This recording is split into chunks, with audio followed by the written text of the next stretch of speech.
Jim Conti, 108 North Roosevelt. Mr. Mayor, I got a feeling sitting here that you don't seem like you're for this RFP.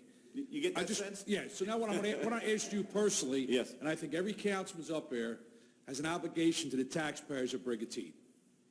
So this gentleman just talked about every avenue going down.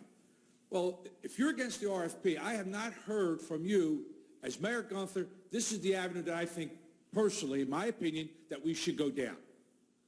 Are you ready? Well, no, I'm not done. I'm not done yet. Okay? In other words, instead of just pointing fingers and saying, I'm against it, bring everything to the table, what everybody suggests. Andy Simpson says he felt like, I was railroaded, there was 2 lawyers there, or Tony did this. Okay, but since that day that happened, what plan did you bring up? I didn't hear your plan tonight. So what I'm saying is, bring your plans up to the table. You're asking for my plan. Yes. My plan is, if we can put the money in escrow and make the taxpayers whole, I'll do the RFP that way. Okay, well, you just state your plan. That's what I'm saying. I've been saying that all along. Everybody's opinion should be stated out, exactly what each one feels. I don't want to tell somebody they have to put $2.5 million into our golf course and not pay any rent. That doesn't make the taxpayers whole, because the golf course is playable, and that's what it is. I understand that, okay, but I also don't want to see the taxpayers to constantly getting bled. You know what I don't understand down here? What amazes me with the taxpayers, you sit down here, you got to, I don't think you realize there's only a small amount of taxpayers down here right now. You got a lot of people who don't live on this island that are paying taxes that don't vote. So of course it's like, oh, let's do this, let's do that. And you're bleeding all these taxpayers who don't live down here all the time that pay the same tax money as the people that do live here. So you have to think about every taxpayer, not just the ones that play. We should have this discussion in July. Pardon me? We should have the discussion in July when all the taxpayers are here. I agree. Then we can talk about the RFP, and we'll talk about making the taxpayers whole. That you should have 2 meetings in July. In June, July, and August for those people to come down to the island here. And talk about the golf course? Talk about whatever. This way they have more of a feel, because all you're doing is giving down here and bleeding those people. Jim, you asked me a question. Yes, Mayor. I'm sorry.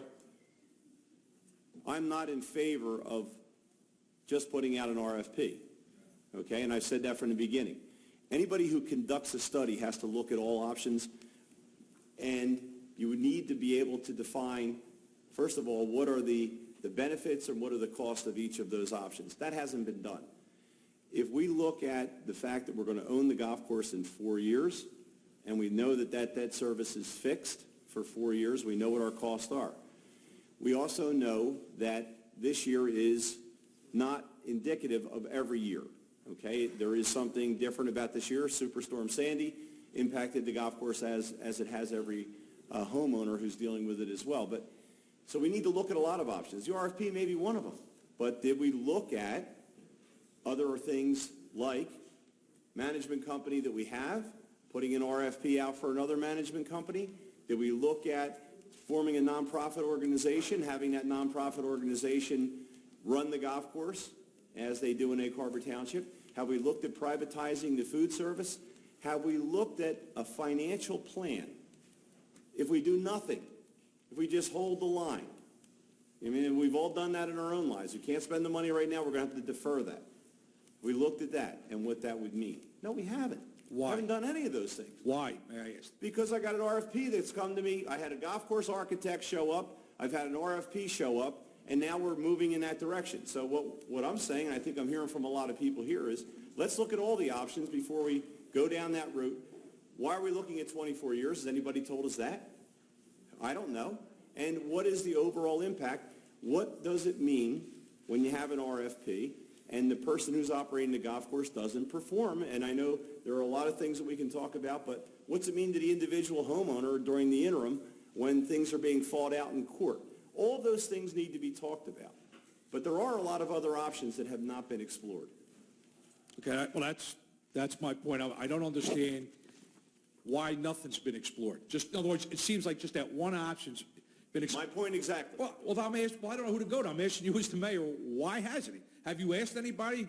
I have. And if you go back. Okay, yeah. I'll take your word if you said you did. I'm just saying, I don't understand that. I'm sitting there listening, and it seems like you have different options. Why wasn't this checked? And I'm saying to myself, well, how come they didn't, the board, the council, why didn't they discuss it among themselves instead of just sit back and have one person that seems pushing for this RFP, you know what I mean? Seems like one person's pushing this, nobody else wants to speak up and say, yo, hold step back. Why don't we try this also? And look at both, and then have two options, and then study it. It seems like we just gave in. And now we've got it on the floor, and everybody's arguing about it. And we're, like you just said, we didn't look at this option, this. We're only looking at the one. It's ridiculous. I agree, Jim. All right, thanks for your time. Thank you.